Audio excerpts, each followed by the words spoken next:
Dairy is a controversial and confusing food group. Health organizations promote dairy as vital for improved bone health, yet other experts disagree and hail dairy as detrimental to health. Who is correct? Is dairy good or bad for your health? We examine the facts. Table of dairy products. Research has highlighted many potential benefits and risks associated with dairy consumption. What do government health guidelines say? According to the United States Department of Agriculture (USDA) Food My Plate Guidelines, to get all the nutrients you need from your diet, healthy food and beverage choices should be made from all 5 food groups, including fruits, vegetables, grains, protein foods, and dairy.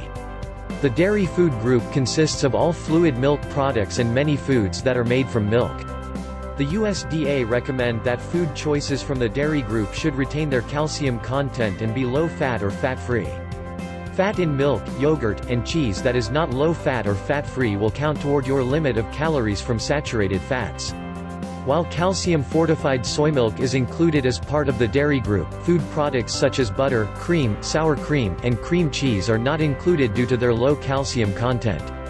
Daily dairy recommendations depend on your age. Children 2 to 3 years old require 2 cups of dairy per day, 4 to 8-year-olds need 2.5 cups per day, and 3 cups per day are recommended for age 9 and upward. For people who do not consume dairy products, the USDA mention the following foods to contribute toward calcium intake: kale leaves, calcium-fortified juices, breads, cereals, rice or almond milk, canned fish, soybeans, other soy foods, such as tofu, soy yogurt, and tempeh, and some leafy greens including collard and turnip greens, kale, and bok choy. They point out that the amount of calcium that is absorbed from these foods varies. My Plate versus Healthy Eating Plate. The USDA developed the My Plate Nutrition Guide in 2011 as a replacement for their My Pyramid that was used for 19 years. The Harvard T.H. Chan School of Public Health state that while the USDA My Plate has been revised to reflect some key findings in nutritional scientific research, it does not offer a complete picture of basic nutrition advice. The Harvard T.H. Chan School of Public Health created the Healthy Eating Plate to address the deficiencies they identified in the USDA's My Plate. One major alteration to the Healthy Eating Plate compared with My Plate is the replacement of the dairy glass with a glass of water. The Healthy Eating Plate recommends drinking water, tea, or coffee and limiting dairy to 1 to 2 servings per day, since they say that high intakes are associated with a greater risk of prostate cancer and possibly ovarian cancer. My Plate recommends dairy with every meal to protect against osteoporosis. However, the Harvard T.H. Chan School of Public Health report that there is little to no evidence to support this statement and considerable evidence that too high an intake of dairy can be harmful. Nutrients in milk. Milk is a good source of calcium, potassium, vitamin D, and protein.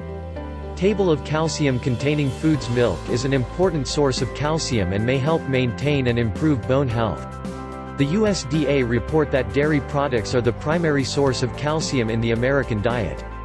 They also say that calcium helps to build bones and teeth, maintain bone mass, improve bone health, decrease the risk of osteoporosis and, what is more, diets that have an intake of 3 cups of dairy products per day can improve bone mass.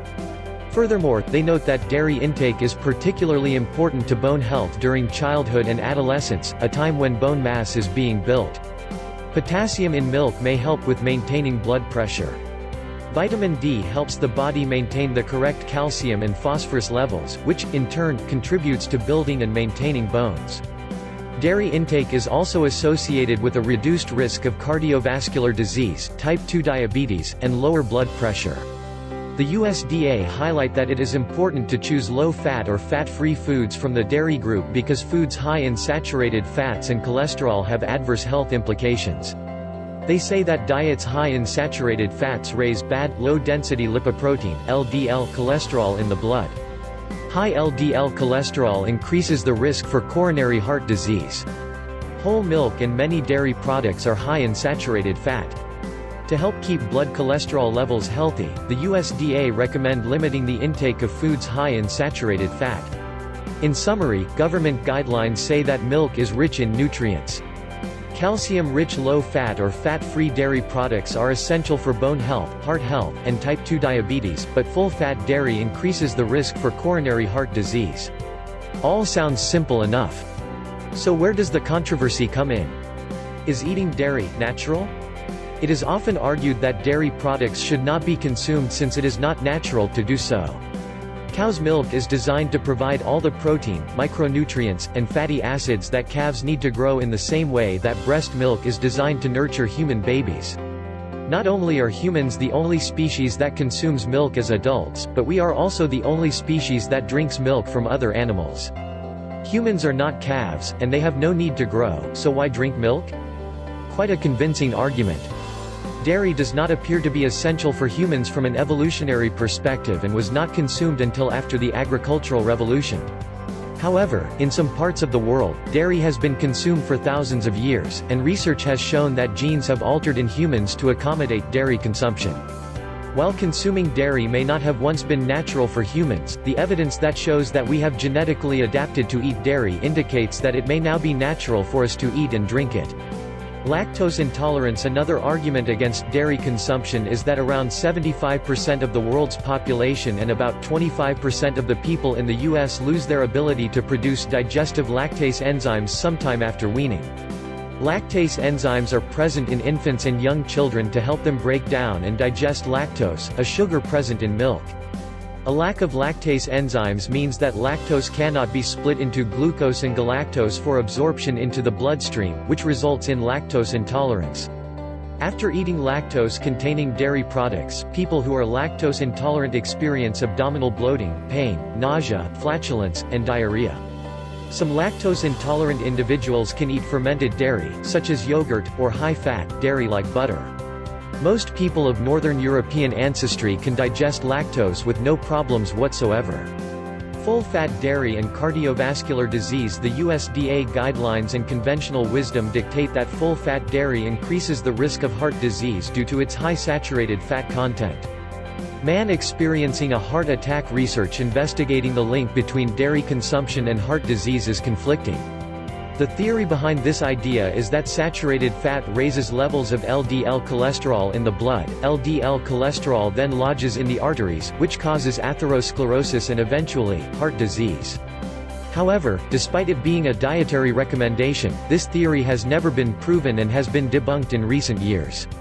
A systematic review and meta-analysis published in the Annals of Internal Medicine and a meta-analysis published in the American Journal of Clinical Nutrition found no link between dietary saturated fat and an increased risk of coronary heart disease, stroke, and cardiovascular disease.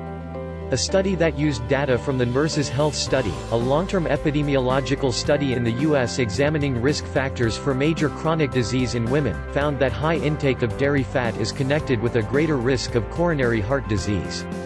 However, other studies have shown that full-fat dairy may protect against heart disease and stroke. For example, research examining 10 studies that included full-fat dairy consumption showed that drinking milk might be associated with a small but worthwhile reduction in heart disease and stroke risk. In grass-fed cows, full-fat dairy has been linked with a reduced risk of heart disease and stroke. One study indicated that people who consumed the most full-fat dairy had a 69% lower risk of cardiovascular death than individuals who consumed the least. Research examining the role of dairy in heart disease is conflicting. However, heart disease risk seems to be significantly lower when consuming full-fat dairy in countries with grass-fed cows. Does dairy benefit bone health? Most health organization guidelines recommend an intake of 2 to 3 servings of dairy every day to ensure adequate calcium for bone health. Osteoporosis. Bones. Dairy intake may increase bone density and prevent age-related bone loss and osteoporosis. Some experts disagree with these guidelines because countries with higher dairy consumption have higher rates of osteoporosis than countries with lower intakes of dairy. However, it has to be noted that dairy consumption is not the only difference between these countries and does not conclude that dairy causes osteoporosis. 2 observational studies are often cited in the argument against consuming milk for bone health. The first study suggests that consumption of dairy products, particularly at the age of 20 years, is associated with a greater risk of hip fracture in old age. The second study found no evidence that intake of milk or calcium protects against hip or forearm fractures. However, numerous studies support the benefits of dairy consumption for bone health. Research indicates that consuming dairy increases bone density and may prevent age-related bone loss and osteoporosis. Randomized controlled trials are considered to be more reliable than observational studies and have shown in every age group that dairy improves bone health. Dairy and calcium consumption leads to increased bone growth in children, decreases bone loss in adults, and improves bone density and lowers fracture risk in seniors. Other than calcium, dairy provides other nutrients that are beneficial to bone health, such as protein and phosphorus, and vitamin K2 in full-fat dairy from grass-fed cows. Vitamin K2 is a fat-soluble vitamin and is not present in low-fat and fat-free varieties of dairy products. Vitamin K2 helps to regulate calcium metabolism, is vital for bone health, and may prevent heart disease. Other conditions associated with dairy has been linked to the development and prevention of many conditions and appears to cause and cure various diseases simultaneously. We check out the evidence behind these claims. Obesity diabetes concept image evidence suggests that dairy consumption lowers the risk of developing type 2 diabetes. Dairy products, and full-fat dairy products in particular, might be avoided due to concerns that these foods are fattening and may lead to obesity. However, a study published recently in the American Journal of Clinical Nutrition determined that children who drink whole milk are leaner and have higher levels of vitamin D than those who drink the low-fat or skimmed varieties. Type 2 diabetes. While flavored milk should be avoided with diabetes, there is no reason that people with diabetes should not consume dairy products. In fact, research by Dr. Ulrika Eriksson, of the Lund University Diabetes Center in Malmö, Sweden, and colleagues found that people who consumed the highest amounts of high-fat dairy products had a 23% lower risk of developing type 2 diabetes than individuals who consumed the least amount of dairy per day. Harvard University found that teenagers who drink milk are 43% less likely to develop type 2 diabetes as adults compared with non-milk drinkers. Prostate cancer. Some studies have found that a high dairy intake is associated with an increased risk of prostate cancer. One study reported that having higher intake of dairy increased the risk of prostate cancer by 32%. This greater risk may be linked to calcium levels. In contrast, a study published in the British Journal of Cancer does not support the theory that high calcium intake increases the risk of prostate cancer. Parkinson's disease. Catherine C. Hughes, of the Harvard T.H. Chan School of Public Health, and collaborators have found an association between consuming at least 3 servings of low-fat dairy a day and risk of developing Parkinson's disease. The results provide evidence of a modest increased risk of Parkinson's with greater consumption of low-fat dairy products. Such dairy products, which are widely consumed, could potentially be a modifiable risk factor for the disease, said Hughes. The study authors stress that the findings do not mean that dairy products cause Parkinson's disease, they just show a link between the two. Depression. Opting for low-fat dairy rather than full-fat dairy reduces the risk of depression, according to Professor Ryoichi Nagatomi, of Tohoku University in Japan, and team. Adults who consumed low-fat milk and yogurt between 1 and 4 times per week were less likely to experience depression symptoms than those who reported no dairy consumption. Brain health. People with higher intakes of dairy products have been shown to score significantly higher on memory and brain function tests than individuals who drink little or no milk. The A2 type of beta-casein protein contained in cow's milk is suggested to increase the body's defenses against neurodegenerative diseases, pancreatitis, and cancer by raising an essential antioxidant in the body. The jury is out on whether dairy is good or bad for you. The arguments for and against are ongoing, and the health effects vary between individuals. However, for the most part, evidence shows that dairy consumption has many benefits.